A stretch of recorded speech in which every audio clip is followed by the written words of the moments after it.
Hola, hola, bienvenidos a Big Left en el nombre del Padre, del Hijo y del Espíritu Santo. Amén. Estoy aquí con mi distintivo hispánico y aquí estoy con otros distintivos hispánicos que me han regalado. Me regalaron en Santiago muchas cosas porque estoy ya en el sur. Miren esta cosa simpática y atractiva, muy cómica, pero bien. Y voy a dar lectura en uno de estos días a un capítulo de mi libro, Conversión y Apostasía, y los que quieran adquirir el libro está en preventas sebaleft@gmail.com. Ahora, como estamos en la onda hispanista, voy a dar lectura de este libro que se llama Nada por lo que pedir perdón, de Marcelo Gullo. Es un libro que no tiene desperdicio. Les insisto, deben leerlo porque esto es muy instructivo, muy formativo de criterio histórico. Es un libro que no tiene nada de falsedad, es pura verdad, pero eh, está difícil de encontrar. Hay una librería, creo que está en el... Sí, ¿qué quieres, gatito? Una librería que está ahí entre Seminario y Bustamante en Isabel la Católica. Creo que ese es el dato, no he ido yo, y ahí creo que lo tienen este libro. ¿Ya? Voy a iniciar inmediatamente la lectura. Está, está comenzando un viento sur, pero espero que no haya problemas de audio. América estaba lejos de ser el paraíso en la tierra que tantas veces se ha descrito. Si acaso persisten en la actualidad dos temas que podríamos sindicar como tabúes y del todo políticamente incorrectos, esos son, sin duda alguna, los referentes a los sacrificios humanos y a los actos caníbales perpetrados por los indígenas americanos. Esta deliberada omisión encuentra su razón de ser en dos cuestiones ideológicas. Primero, la idealización de los pueblos originarios. ¿Se recuerdan el buen salvaje de Rousseau? Exactamente. Es una teoría. De ahí arranca una teoría política y filosófica. El buen salvaje. Todo fue pervertido por la civilización. Entonces, es la idealización de los pueblos originarios, y esto va de la mano con la criminalización de España y de la Iglesia Católica. El castigo a quien se atreva a romper ese pacto de silencio consiste en la marginación del mundo académico, hoy controlado por el progresismo neolegendario, es decir, que afirman que España fue lo peor. Es decir, la cultura de la cancelación, perder el trabajo. Bien lo sabe el autor de este libro, que no conozco su historia, pero aquí está dando testimonio de que él sufrió persecución por tratar estos temas. Ya me informaré de su biografía, porque el hombre es muy potente. Aquí los intelectuales españoles en primer lugar, en segundo lugar los argentinos y los mexicanos y los youtubers argentinos, mexicanos y españoles. Después estamos en la segunda división los demás. La instalación de esos temas tabúes es perfectamente comprensible desde el punto de vista político, ya que si se hablara de ellos, la leyenda negra se vendría abajo de un plumazo. O sea, es clave lo que vamos a tratar hoy día. El problema es que esos tabúes son respetados por los académicos, que dicen ser imparciales y objetivos. Ayer mismo estaba leyendo del Mercurio del domingo un texto de un periodista italiano que hablaba sobre el periodismo y decía, lo que estamos en este momento, lo peor que sucede en el mundo del periodismo y de las comunicaciones son las fake news provenientes de los sectores de la ultraderecha. Y él hablaba, no lo veía yo porque estaba leyéndolo, pero hablaba como con un tono en su discurso como de objetivo, objetivísimo. Bueno, aquí los académicos presumen siempre de ser muy imparciales y objetivos. Hoy día mismo escuché una conferencia en una universidad y quedé espantado, porque el tipo estaba diciendo cosas falsas, históricamente falsas. Es así. Por lo general, estos, los académicos, aducen que las costumbres de los pueblos originarios deben ser respetadas y entendidas. Un razonamiento del todo absurdo. Es como si nosotros dijéramos, bueno, comprendamos a los nazis. Si los nazis era su cultura, era su ideología, su formación cultural. Provenía eso desde Lutero, que había hablado en contra de los judíos. Era algo de la cultura germánica, que viene de tiempos inmemoriales. Entonces podríamos decir eso, ¿no es cierto? Si yo digo eso y justifico a los nazis, se me vendrían encima. Lo mismo, ¿por qué no podemos juzgar con criterios mínimos de ética mínima? Ni la cultura, ni la organización política de los pueblos que habitaban América antes de la llegada de los españoles eran uniformes. En la meseta mexica y en los Andes peruanos existió el más alto nivel de organización gubernamental y de desarrollo económico y poblacional, agregaría, siendo también en esta zona donde la cultura y las artes se desarrollaron en mayor medida.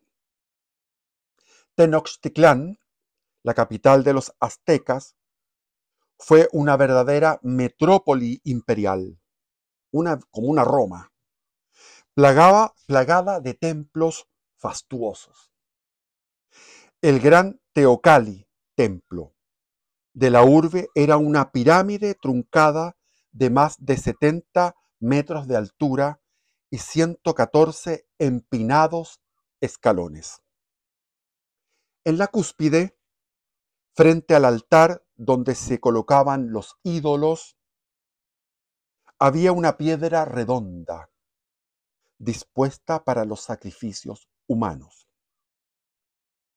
Por su parte, los incas sembraron su imperio de caminos y acueductos que eran verdaderas obras de ingeniería. La distancia que separa Cusco de la costa es de 485 kilómetros en línea recta, aunque debido a las curvas y a sortear ríos, montañas y otro tipo de accidentes geográficos, son 862 kilómetros de camino del Inca, que hay que recorrer hasta el punto donde se encuentra con el mar. Sin embargo, resulta asombroso pensar que el emperador podía comer pescado fresco de la costa cuando lo deseara, ya que desde la capital, situada a 3.500 metros de altura, salía hacia el norte y al sur y desde una amplia red de caminos se calcula llegó a tener cerca de 40.000 kilómetros. Es decir, no lo dice acá, pero me lo imagino, los chasquis se reemplazaban cada 15 kilómetros corriendo. Entonces, si el emperador, el Inca Supremo en Cusco quería un pescado fresco, podían correr cada 15 kilómetros con una carga de pescado fresco. Y además llevaban cuentas llevaban información. Y cada 15 es una velocidad de, ¿cuánto corre el ser humano? 60 kilómetros por hora. Eso es más o menos. No demora mucho. Había una red de 40.000 kilómetros de caminos que llega en el sur hasta el Cerro Chena y atraviesa la ciudad de Santiago por el lado de la avenida Independencia la calle Puente, el Paseo Ahumada y después la Gran Avenida. Todo eso era el camino del Inca,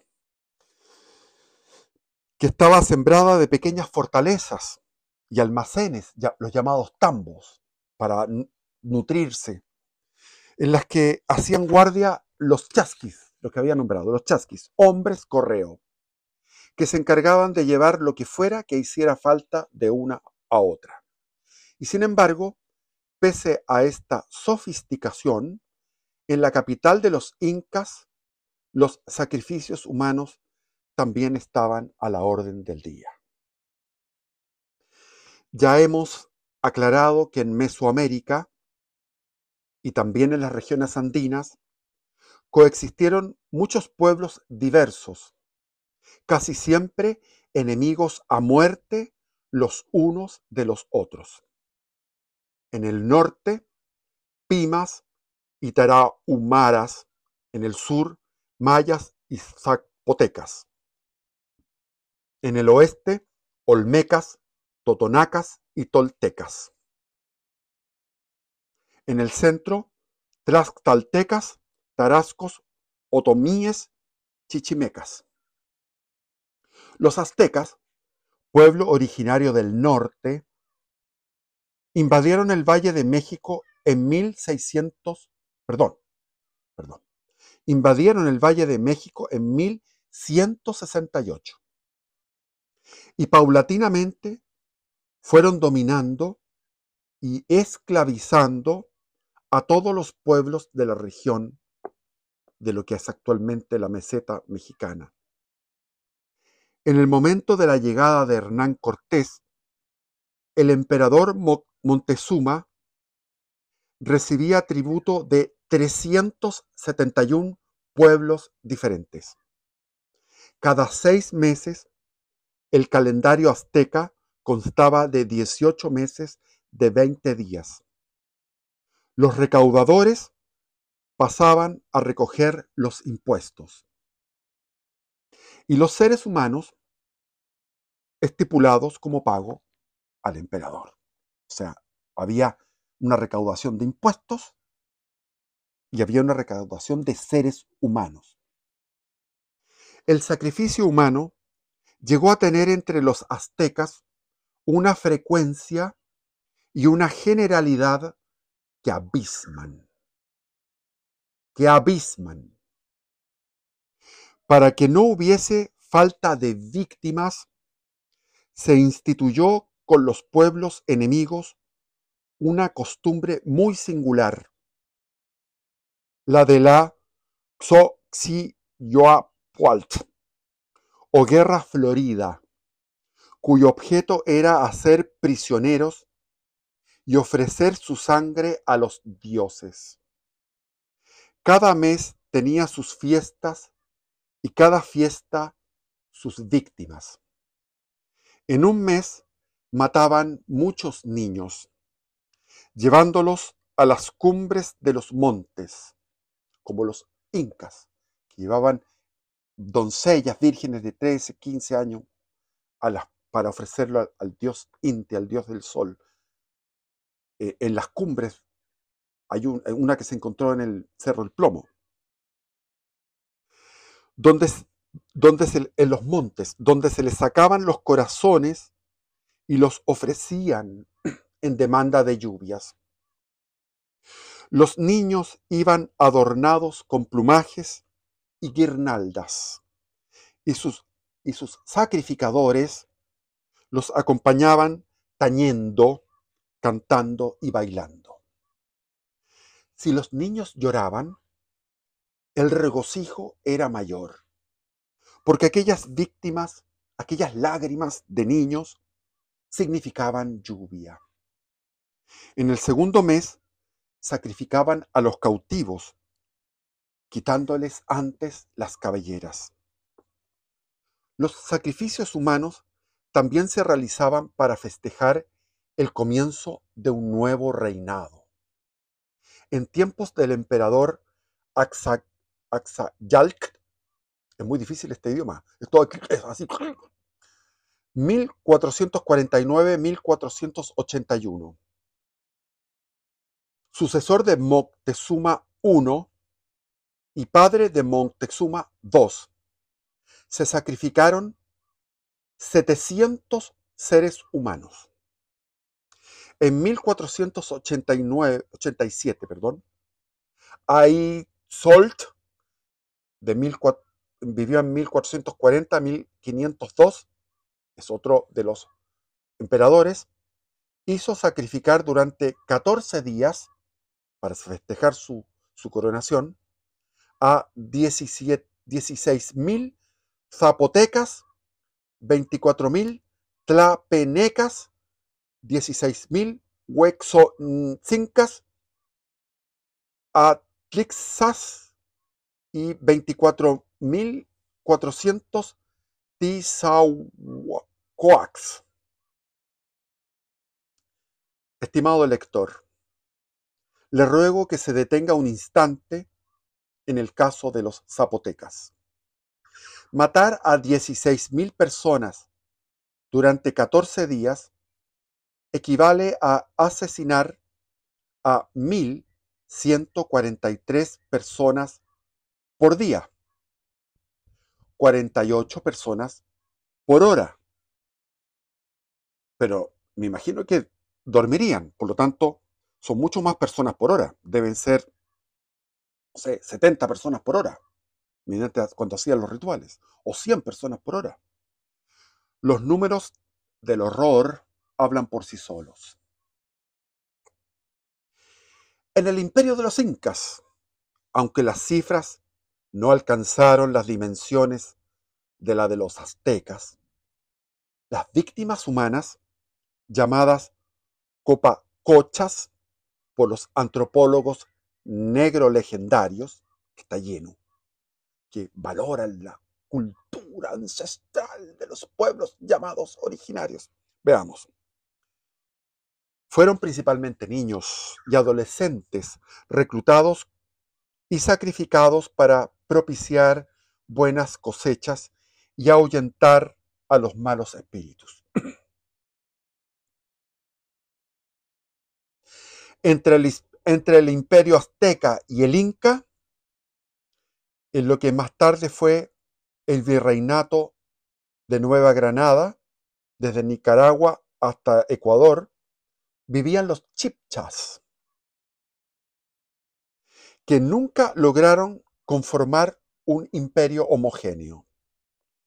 En el altiplano de Bogotá, de la actual Bogotá, y en las regiones andinas de Popayán, Antioquía y Cartago, vivían los llamados muiscas, grupo chibcha más importante de la región, que, al igual que los aztecas y los incas, practicaron sacrificios humanos, principalmente de niños, para honrar al dios Sol. Entre los pueblos ecuatorianos había algunos que, como los puruáes, adoradores del Chimborazo, que es un volcán, yo estuve en el Chimborazo, es un volcán, hacían sacrificios humanos sobre el altar del templo levantado en el límite de las nieves perpetuas. Tenían también la práctica de la inmolación de los primogénitos, cuyos cadáveres conservaban embalsamados dentro de sus habitaciones. Eso debe haber sido muy maloliente, porque las momias igual hieden. En vasos de piedra o de barro. En la costa de Esmeraldas, que es un sector de Ecuador muy hermoso, hay un balneario ahí en Esmeraldas, los indígenas ofrecían a sus dioses las santas, o cabezas reducidas de los enemigos muertos en sacrificio. Me acuerdo cuando mis padres viajaron, yo era niño, viajaron a Ecuador, trajeron eso, los jíbaros, unas cabezas chicas que habían comprado, que todavía se conservaban en aquellos tiempos, la década del 60. Las cabezas pequeñas, humanas, de verdad. Adornaban los templos con estas cabezas, preparadas de un modo especial para que su tamaño disminuyese hasta quedar como el puño de la mano de un hombre. Y yo lo puedo certificar. Más pequeños que mi puño eran. Pequeño, pequeño. En Manabí y Machala y en la isla de Puná, no solo sacrificaban a los prisioneros de guerra, sino a las mujeres y a los niños.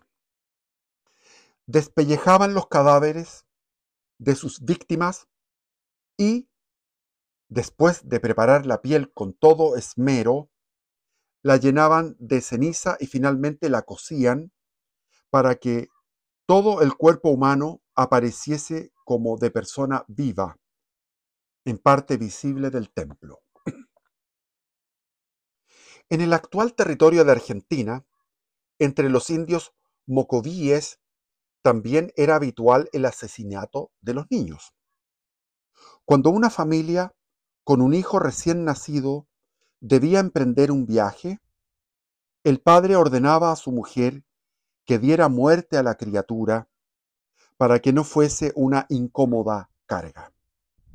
Además, cuando el varón sospechaba que el hijo no era suyo, exigía a la madre que lo matara delante de él e incluso llegaba a pedirle que asesinase a todos los niños que nacieran de entonces en adelante, por sospechas, por celos.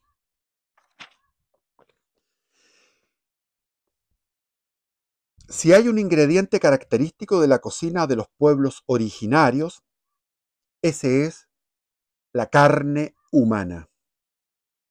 Por ejemplo, el pozole, uno de los platos más populares de la cocina mexicana, tiene su origen en la época prehispánica, aunque la mayoría de los mexicanos desconozca tanto este dato como cuál era su componente principal.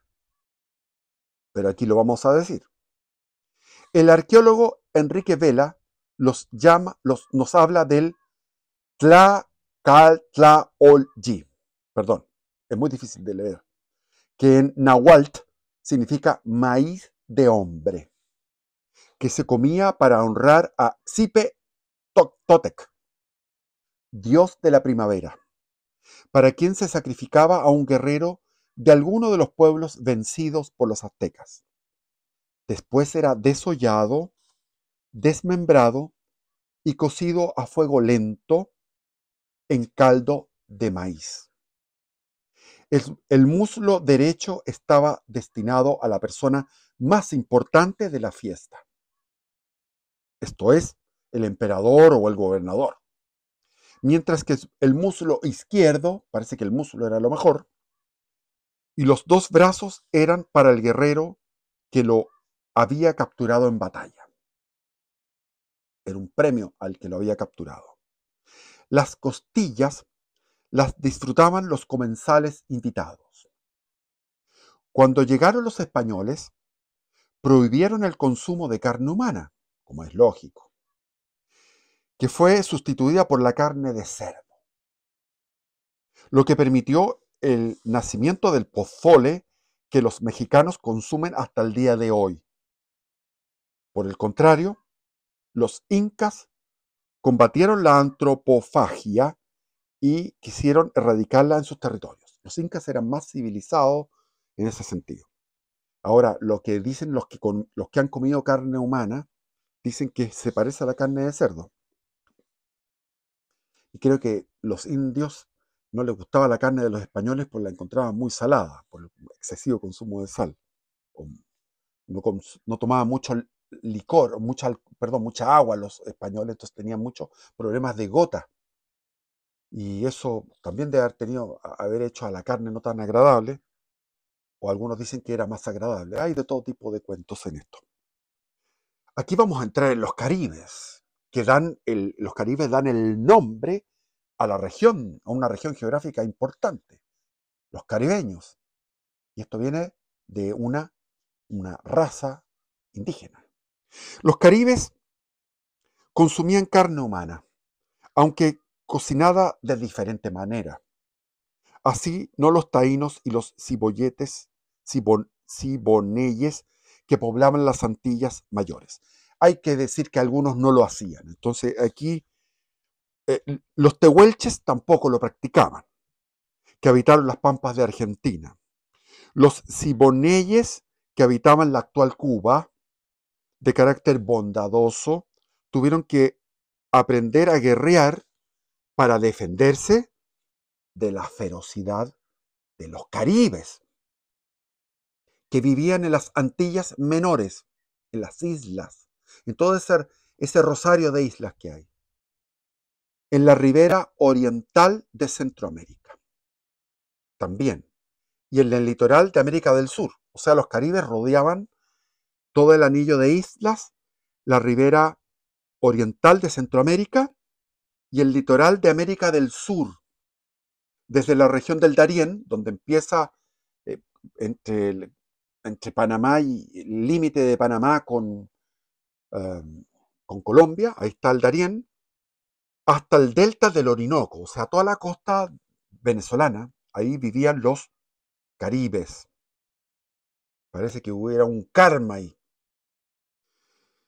De hecho, los caribes fueron una especie de vikingos de las Antillas, a cuyo mar impusieron su nombre, Mar Caribe. Eran caníbales y se jactaban de sus víctimas. En sus incursiones llegaron hasta Jamaica, la Española, la actual República Dominicana, y Bahamas, hasta las Bahamas. Y cuando atacaban un pueblo, mataban sistemáticamente a todos los varones, a los niños incluidos, y capturaban a las mujeres solteras, viudas y solteras, para convertirlas en esclavas sexuales. Obviamente que los varones eran comidos en un festín después de la victoria bélica. Todos los indicios apuntan a que los caribes, en su proceso de expansión territorial, llegaron a conquistar la mayor parte del territorio de Colombia. En este sentido, el etnólogo Carlos Cuervo Márquez afirma: la mayor parte del territorio de Colombia estaba ocupada por numerosas tribus pertenecientes a la raza caribe, las cuales, aunque presentando entre sí grandes diferencias, tenían caracteres y rasgos generales que les eran comunes. Eran valientes y aguerridos, como los vikingos. Tenían una organización militar propia de pueblos guerreros y conquistadores.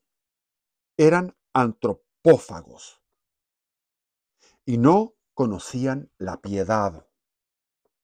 En los combates que libraban, si conservaban prisioneros, era con el objeto de engordarlos y de tener por mayor tiempo carne fresca humana. Es decir, como no existía el refrigerador para conservar la carne, los conservaban vivos y los engordaban, y cuando querían los mataban y se los comían.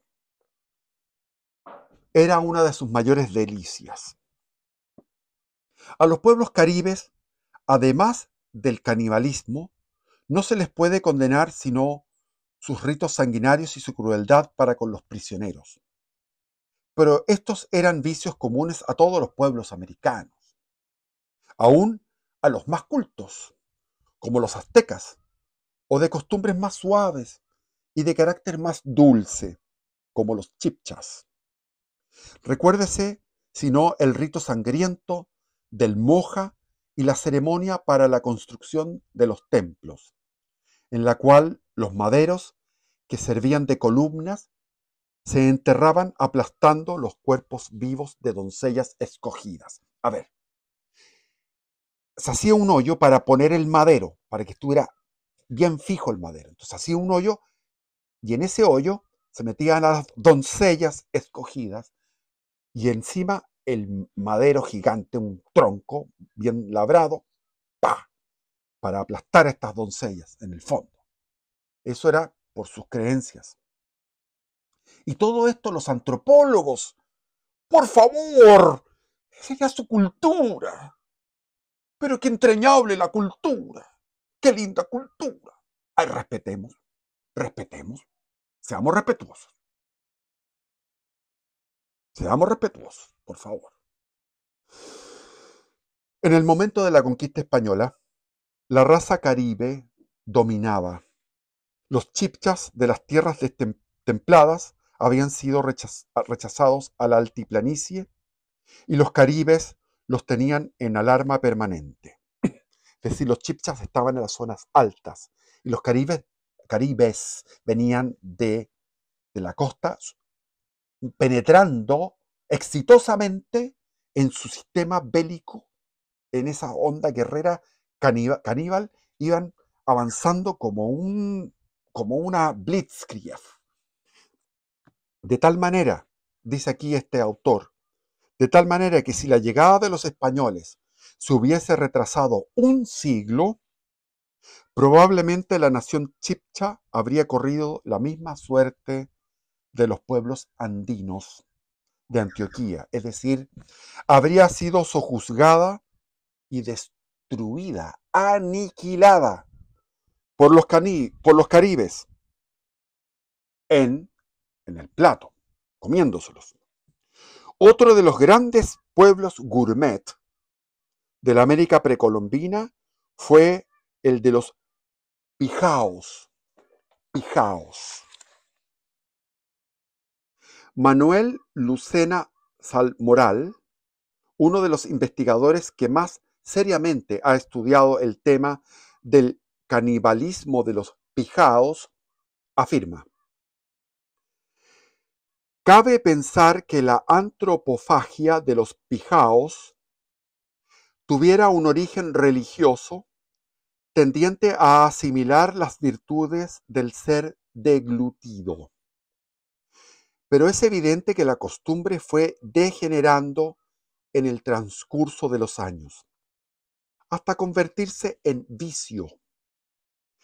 A principios del siglo XVII, estos indígenas devoraban a todo ser humano que capturaban, fuera valeroso o cobarde, y hacían expediciones con objeto de aprovisionarse de carne humana.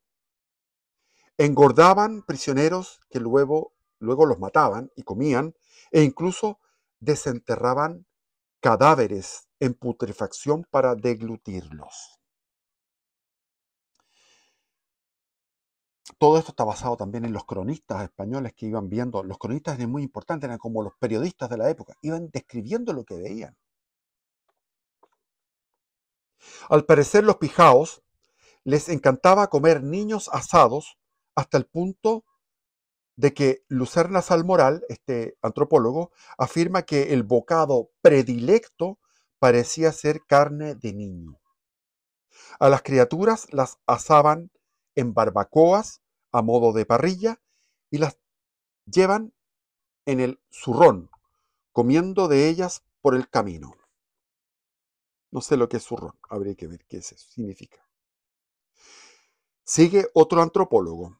Está documentada la venta de niños originarios del oriente amazónico por el grupo selvático de los Coronados, a cambio de productos de tierras de altura en los mercados tradicionales de la Sierra Norte ecuatoriana. O sea, cambiaban carne humana por productos de la sierra, que son productos de fríos, digamos, maíz, etcétera, que no se dan en la selva amazónica. ¿Cuál era la finalidad de esta esclavitud infantil?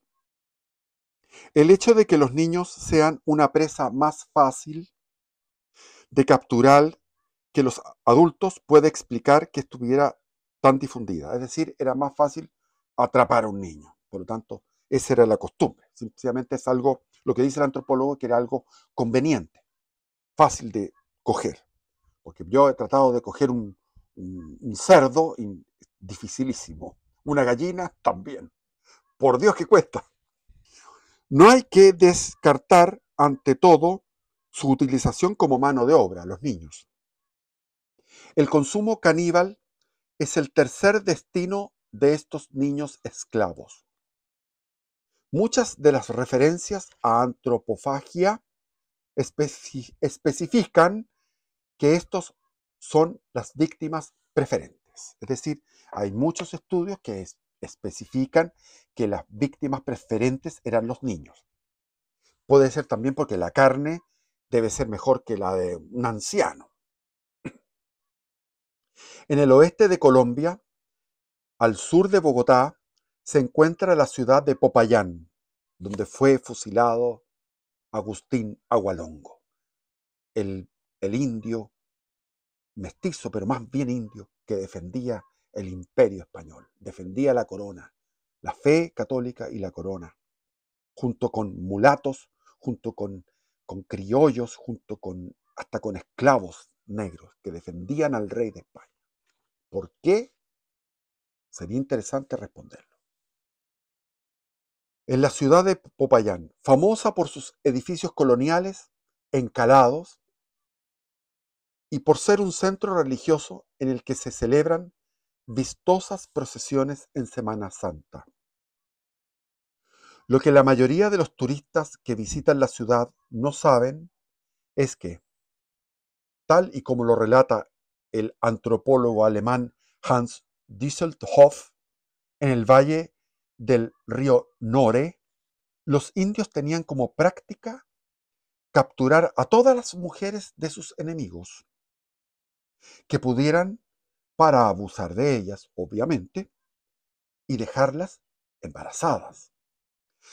A los hijos que nacían los alimentaban y cuidaban con mucho esmero, hasta que cumplían 12 o 13 años, momento en que, estando ya bien gorditos, los comían con gran sabor. El inca Garcilaso de la Vega, que era de sangre inca, es largo de hablar de Garcilaso de la Vega, que fue un escritor del siglo XVI. Y como los españoles no tenían ningún racismo, el imperio español no era racista.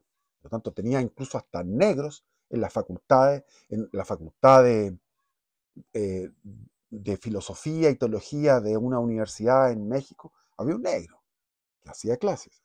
En este caso, un indio. Y las princesas se casaban con los españoles. Los españoles se casaban con princesas incaicas. Y con las no princesas también. Ahí hay un mito, el mito de la violación. Tengo que entrar brevemente en eso, el mito de la violación. Cuando llegaban los españoles, llegaban no solamente los españoles con su espada, o sea, los guerreros españoles, sino que venían también al lado de ellos, junto con ellos, religiosos de la orden. A Chile llegó primero un mercedario, el padre Correa. Llegaron mercedarios, llegaron dominicos, franciscanos, jesuitas, etc. Entonces había un control ético, moral. Por lo tanto, el español no podía estar violando.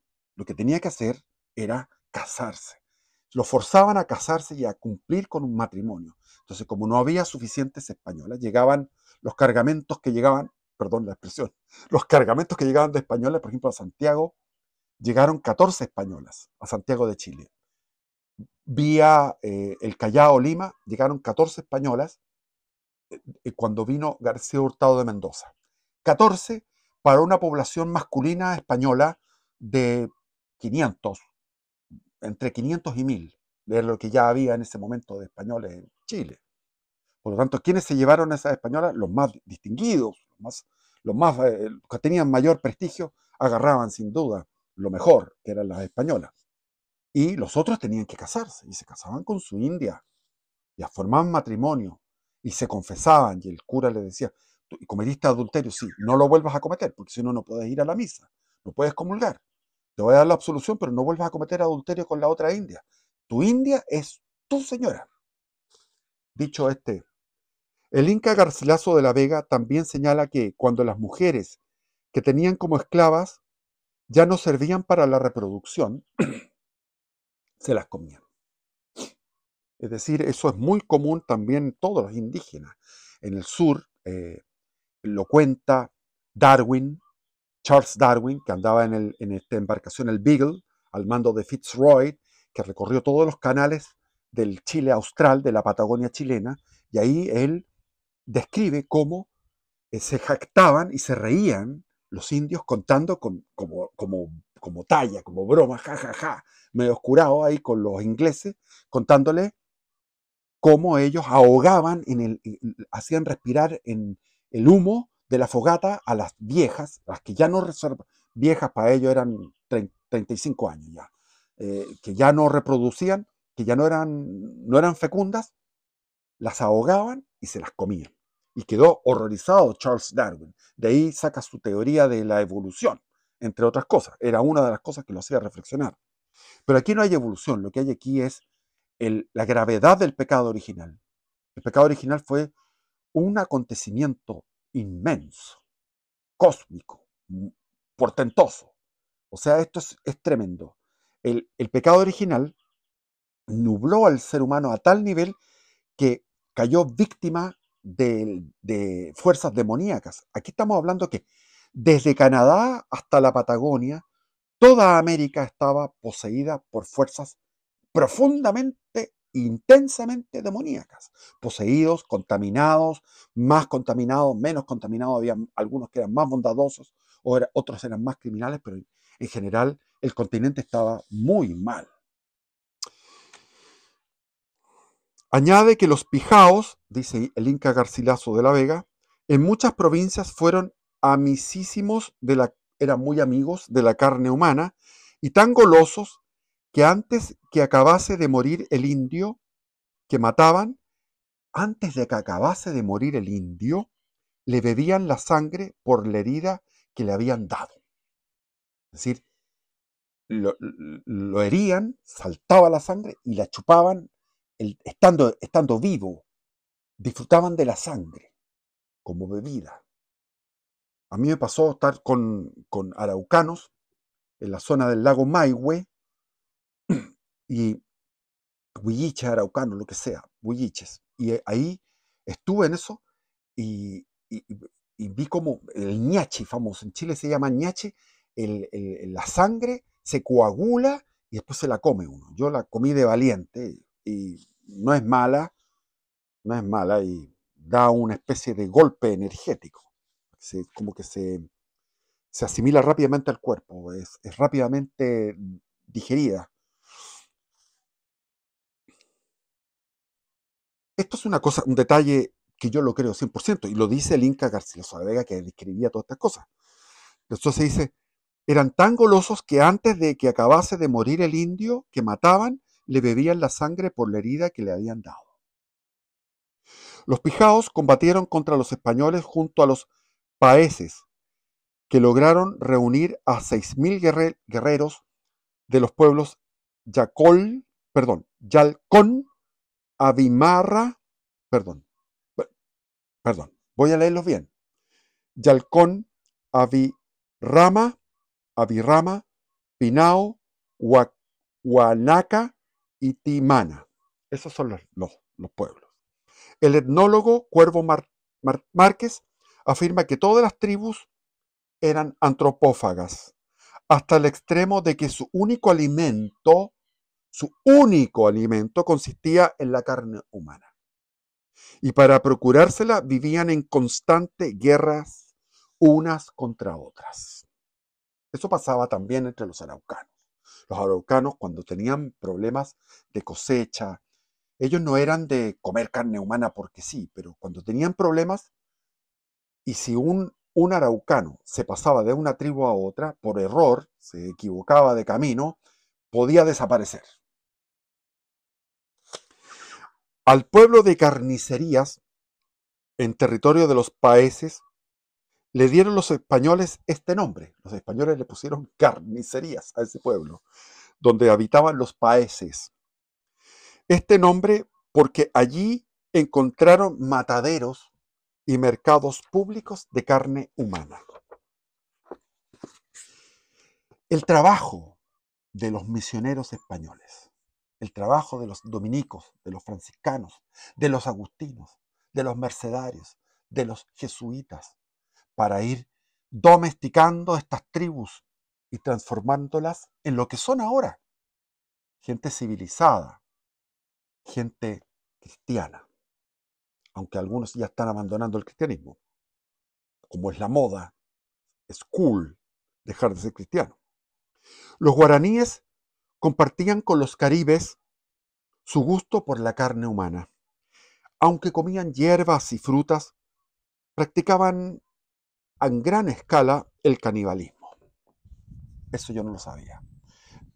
Yo tenía a los guaraníes por más civilizados. Sobre todo los omaguas y los chiriguanos, que fueron los más feroces guaraníes. De esto también da cuenta el inca Garcilaso de la Vega en sus comentarios reales.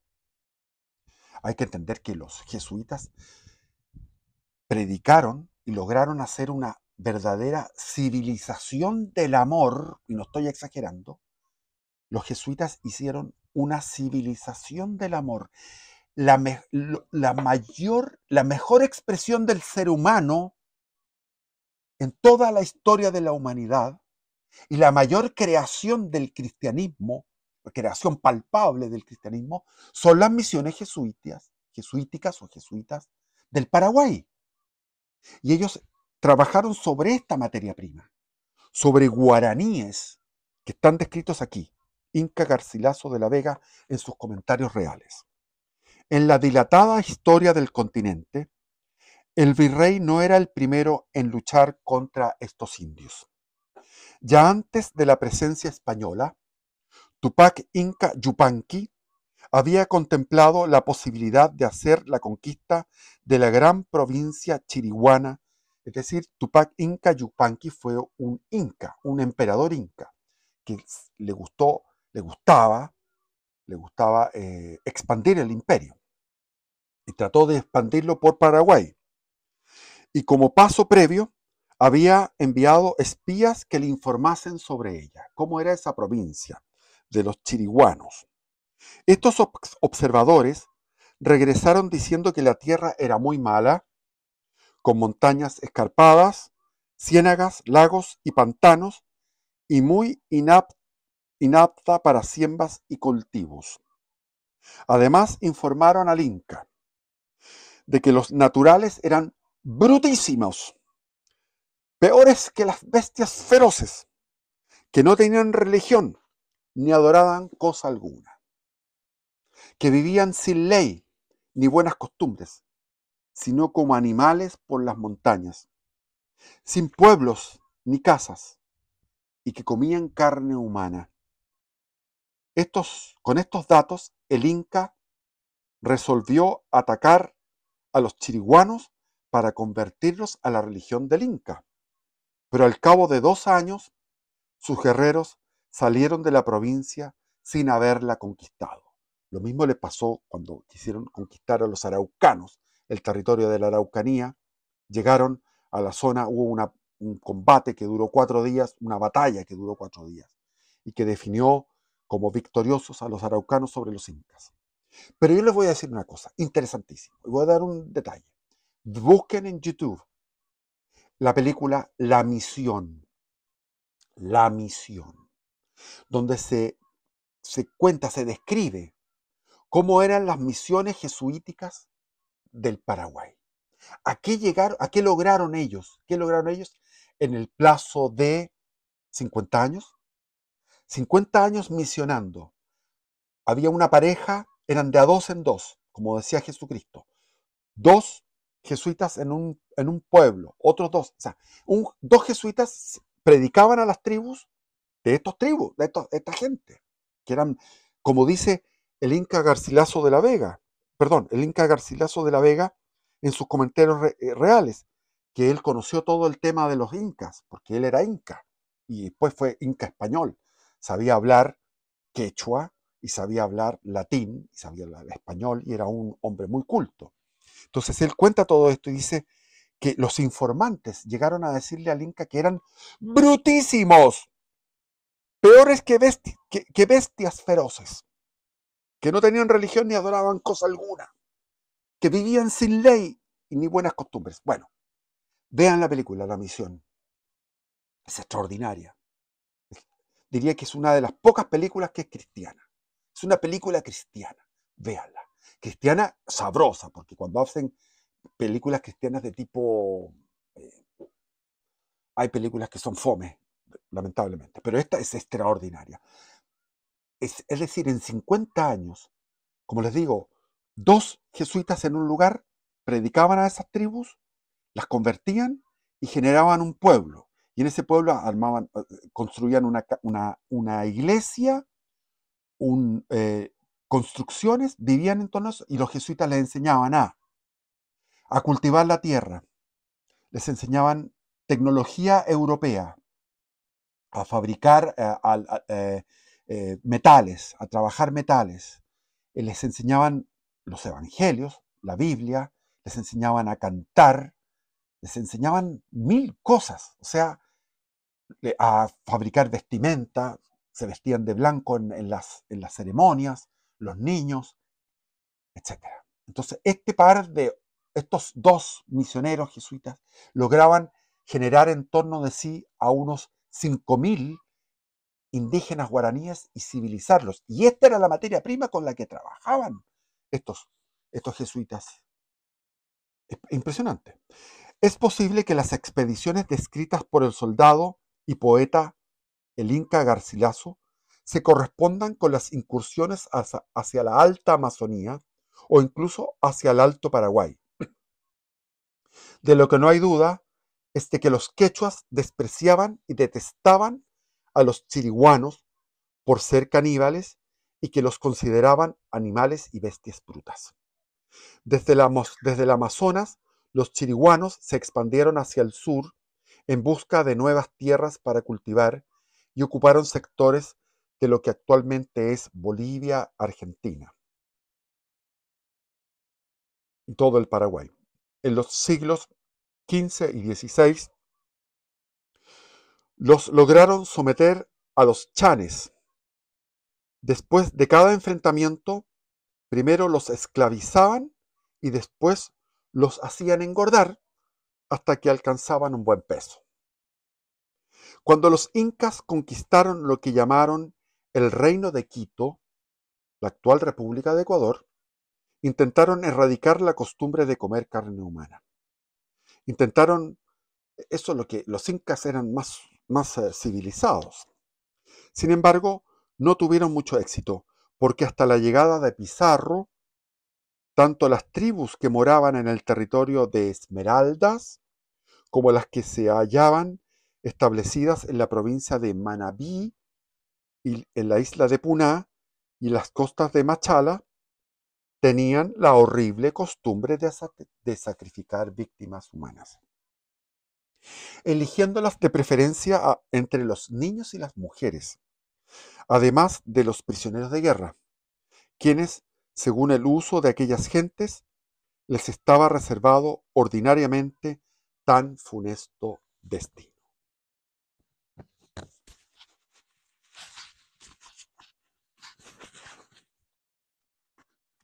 Ahí mejor. Por cierto que, para no ser injustos con los indios de Esmeralda y Machala, es preciso aclarar que no eran machistas, como sus hermanos caribes, pues, a diferencia de estos, que rechazaban la carne femenina, guisaban preferentemente a las mujeres.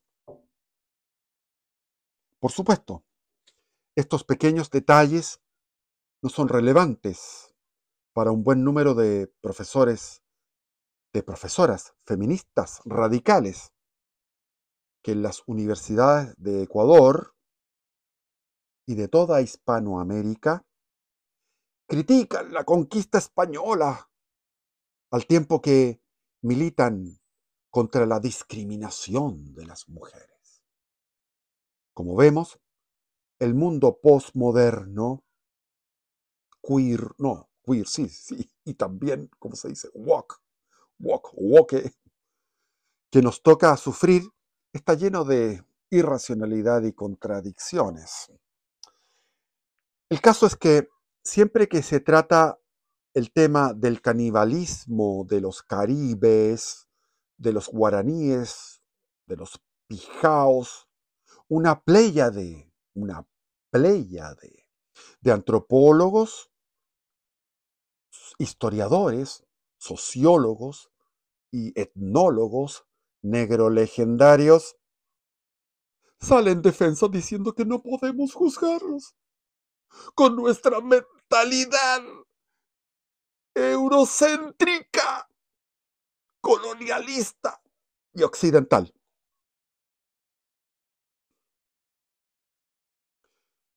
La vacuidad e inconsistencia de estas respuestas se hace evidente cuando se estudia un poquito y vemos que desde el pensamiento islámico, budista y brahmanista también se condena el canibalismo de los indios americanos. ¿Acaso los historiadores iraníes o los hindúes, qué sé yo, todos ellos, que critican la antropofagia de los mal llamados pueblos originarios americanos, se les puede tachar de eurocéntricos y occidentalistas? Otro gran negacionista, antropólogo estadounidense, llamado William Arens, que en sus obras equipara la antropofagia a un, comillas, mito, cierre de comillas, e incluso llega a sostener que los caribes nunca existieron, mostrando una gran paciencia. La ya mencionada Chantal Callivet, otra antropóloga, le contesta diciendo que, abre comillas, lo que le contesta la antropóloga, una lectura minuciosa y un cotejo de las fuentes, sí, dan pruebas claras de la amplia práctica de la antropofagia. Por favor, los negacionistas. Me pregunto por qué todos estos antropólogos no salen nunca en defensa de los tlaxcaltecas, los chipchas, los chanés, los dúos, los badaujos y los satagaos, que fueron víctimas de los aztecas, los caribes, los pijaos y los chiriguanos. Claro, ¿por qué? ¿Por qué no salen a defender a las pobres víctimas? Que parece que venían de 1000 años de víctimas. ¿Por qué siempre defienden a los victimarios, a los que se los comían? Y se olvidan de las víctimas indígenas. No, porque también los victimarios eran indígenas. Sigamos, el expresidente de Bolivia, Evo Morales, y actual presidente de México, Andrés Manuel López Obrador, después de realizar profundos estudios, coinciden en que el Abya Yala, denominación inventada para referirse a la América precolombina, no tenía idea de eso, una especie de Arcadia celestial, hasta el 12 de octubre de 1492. No tenía idea que habían inventado eso. Vamos a leerlo. A ver, se llama Abya Yala. Es A, B larga, Y-A. Y-A-L-A. Es un nombre que no sé de dónde lo sacaron, pero es Abyala, que significa la América precolombina celestial y divina, donde era un paraíso. Y cuando llegaron los españoles se desataron los horrores.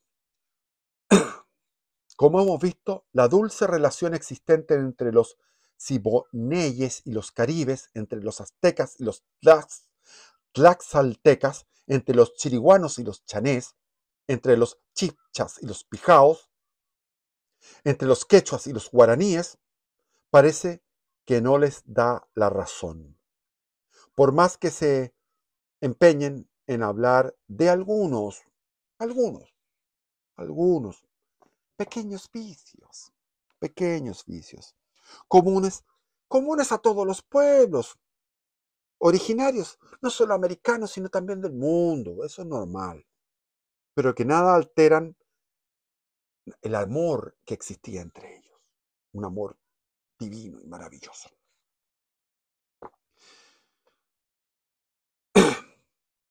En una conferencia impartida en Madrid, David Choquehuanca, ex ministro de Relaciones Exteriores y actual vicepresidente de la República de Bolivia, expresó que antes de la llegada a América del invasor español, era posible atravesar el continente de costa a costa sin encontrar grandes obstáculos. Esta afirmación resulta no ser del todo exacta, ya que cualquier indio que hubiese querido atravesar el continente se hubiese encontrado con un obstáculo difícilmente eludible, el idiomático. En efecto, en aquel paraíso americano, nadie se entendía con nadie y reinaba una confusión lingüística que hacía imposible cualquier tipo de intercambio cultural, social o económico. Un indio aymara o quechua que hubiese intentado caminar desde el lago Titicaca hasta las playas de Cancún, habría tenido que dominar unas, escuchen bien, desde el lago Titicaca hasta Cancún, o sea, lo que es Perú, Ecuador, Colombia, Panamá, etcétera, hasta llegar a Cancún, 300 lenguas diferentes. Habría tenido que dominar 300 lenguas distintas para explicarle a cualquiera con quien se topara que era un indio amigo y no un enemigo. Y lo más seguro es que nuestro imaginario turista hubiese terminado convertido en alimento de sacerdotes o nobles de alguna de las tribus caníbales de las que hemos estado hablando. Para el pensamiento negro legendario, antes de la llegada de los españoles, reinaba el amor libre en América. El amor libre. Aún, por ejemplo, el que predice eso, y ahí se equivoca y lo refuto, el señor Gabriel Salazar, dice que había amor libre maravilloso. Y vamos a entrar en materia, señor Salazar. Mentiroso. Aún admitiendo que este sea un ingrediente necesario, o sea, aún admitiendo que esto sea como algo bueno, positivo, el amor libre. Si lo practicaron los hippies, no resultaba. Yo conocí cómo era el amor libre entre los del movimiento revolucionario MIR. Se producían problemas inmediatos, porque la naturaleza humana es celosa. Entonces, estas parejas abiertas, estos amores libres de los hippies, terminaban en líos o simplemente en una degradación. Porque si yo veo que mi mujer, a la cual yo amo, está con otro, y eso lo festejo, o no lo festejo, sino que lo tolero, es porque ya estoy degradándome interiormente. Pero vamos aquí. Consideremos que esto es bueno. El amor libre es algo bueno. El hecho de que reinara en América también es un mito, porque de esta supuesta libertad amorosa tan solo disfrutaban las clases dominantes. Así, un noble podía tomar a una campesina y tener con ella relaciones sexuales, con o sin su consentimiento, y abusar de su cuerpo cuantas veces quisiera. Aquí hay un mito, y que está la novela que se hizo ahora, El Señor de la Carencia, y hay muchas novelas, telenovelas, que hablan de esto, como que esto fue una regla en lo que fue las clases dirigentes chilenas que eran terratenientes. Pues yo le digo, yo conozco a la clase dirigente terrateniente, a los señores, qué sé yo, Errázuriz, Sañartu, qué sé yo. Sin consentimiento no lo hacían con consentimiento. Y al mismo tiempo estaban bajo la norma católica, es decir, tenían que confesarse, tenían que comulgar. Estaba la señora también podía hacerle coerción. Es decir, aquí hubo, obviamente, de parte de personajes de la nobleza chilena, de la aristocracia, como es normal en un hombre que tiene poder, tratar de tener relaciones sexuales con distintas mujeres, pero nunca violación, nunca fue así, no había un derecho a ver nada. Entonces, por ejemplo, el señor de la carencia es una deformación de sacar con pinza un caso que probablemente pudo haber existido, un caso de 1000, uno de 1000, así como la señora, la famosa, la Quintrala, que era déspota con su gente, es un caso, que es por eso que es famosa la Quintrala, de todos los demás que eran buenos, eran personas normales y buenas.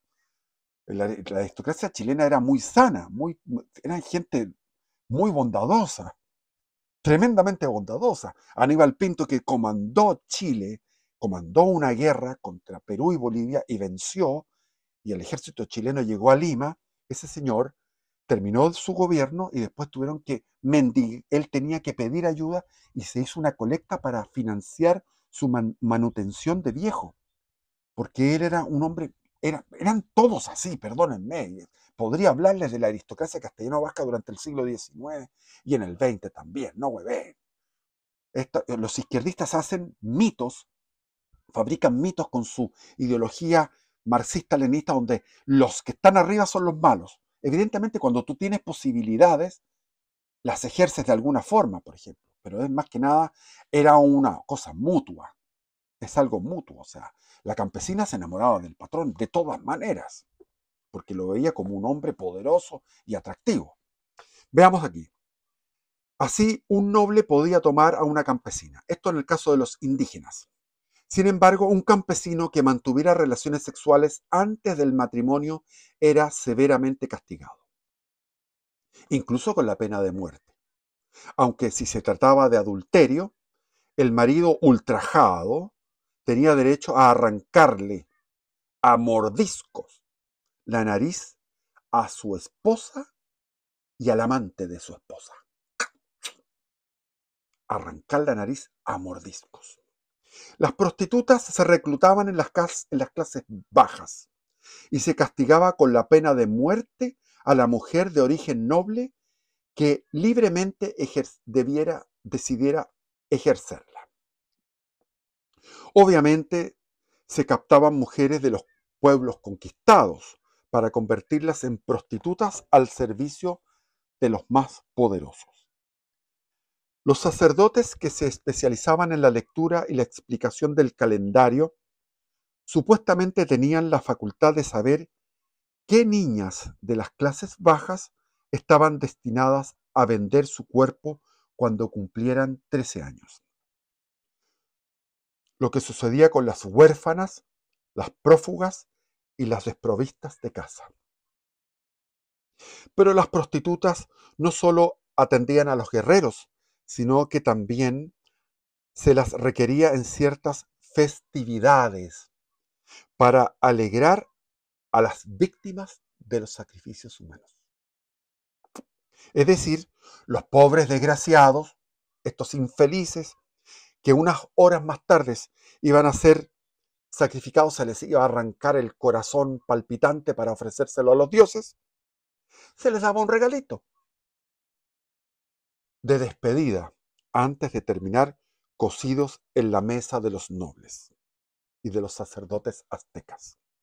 Es decir, como cuando se le decía, ¿cuál es tu último deseo a los que van a fusilar? ¿Y qué quieres comer? Y la última deseo era una comida, come algo rico. Aquí era una mujer. Eran también una costumbre habitual que las auiánime eran contratadas por los señores nobles para que tuvieran relaciones sexuales con el esclavo destinado a ser inmolado en alguna de las fiestas principales. El trabajo de las mujeres públicas terminaba cuando éste moría en el altar de los sacrificios, y el pago por sus servicios era el quedarse con las prendas y con todo objeto que hubiera pertenecido al esclavo. Para no ser injustos con el pueblo azteca, es preciso aclarar que, aún antes de que invadiera el Valle de México, en 1168, entre los pimas, los tarahumaras, los mayas, los zapotecas, los olmecas, los totonacas, los toltecas, y los tlaxaltecas, y los tarascos, y los otomíes, y los chichimecas, reinaba la prostitución más cruel. Y agrego los araucanos, los huilliches, los tehuelches, los poyas, los cuncos, los, los pehuenches, los puelches, los picunches, los promaucaes, los diaguitas. No sé si los diaguitas, ahí no quiero meterme ahí. Ya que los padres prostituían a sus propias hijas para los caciques. De hecho, tan importante era la industria prostibularia que en cada población existía un mercado para tal efecto. La prostitución estaba fuertemente arraigada en todos los pueblos, especialmente entre los caciques que actuaban muchas veces como proxenetas. La industria prostibularia constituía una importante fuente económica, existiendo mercados para tal efecto. La prostitución era impuesta por los padres a sus hijas e incluso a sus propias mujeres. Eso está descrito, incluso está descrito en el siglo XIX en Martín Fierro, que es una una poesía de un argentino que fue a visitar y estuvo preso, y lo puedo leer porque lo tengo en mi biblioteca. Martín Fierro estuvo preso para allá, atravesando la cordillera aquí mismo, al otro lado de la cordillera aquí, a unos kilómetros de donde yo estoy hablando. Ahí cuenta cómo era eso, que hasta los padres a sus hijas. El reconocido etnólogo francés Jacques Soustelle confirma que los padres daban a sus hijas como prostitutas a cambio de dinero. Los caciques, a su vez, disponían de la potestad de todas las mujeres de su tribu, a las que utilizaban como objeto de trueque u ofrenda con otras tribus amigas o enemigas. En tiempos de guerra, las mujeres que no eran casadas eran obligadas por el Estado o el cacique de turno a acompañar a los ejércitos a fin de actuar como troperas. ¿Cuáles eran las troperas? Es decir, como rameras para los guerreros. Estimado lector, después de leer estas líneas, ¿no le parece ridículo el habitual cuadro que se nos presenta cada 12 de octubre, lleno de aguerridas feministas negro legendarias, marchando junto a representantes de los pueblos originarios para protestar contra contra la salvaje conquista española de América? Un hecho histórico irrefutable que las mujeres tarahumas, mayas, zapotecas, olmecas, totonacas, oltecas, tlaxcaltecas, otomíes, chichimecas fueron sistemáticamente violadas por los guerreros aztecas, lo que explica que todas ellas recibieran a Cortés, a Hernán Cortés, al conquistador español, como un libertador, como libertadores a los españoles, y que odiaran a los varones de su propio pueblo.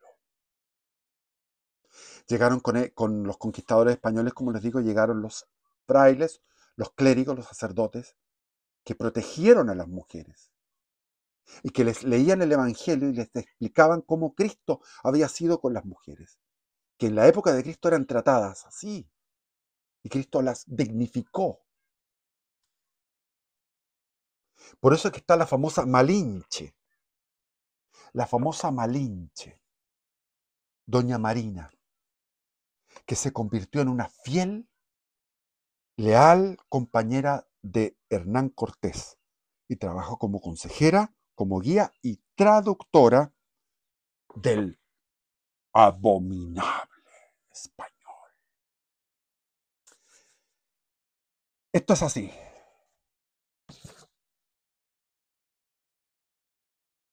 Bendiciones, bendiciones. ¿Quién como Dios? Nadie como Dios. El pecado original fue algo infinitamente incomprensible. El misterio de iniquidad llevó a que pueblos enteros estuvieran sometidos a una multitud de demonios. Y el español, la corona católica española, con todos sus guerreros y sus clérigos, llegaron a una tierra que presentaba estos habitantes. Y no los exterminaron como los protestantes puritanos anglicanos y los protestantes holandeses. No.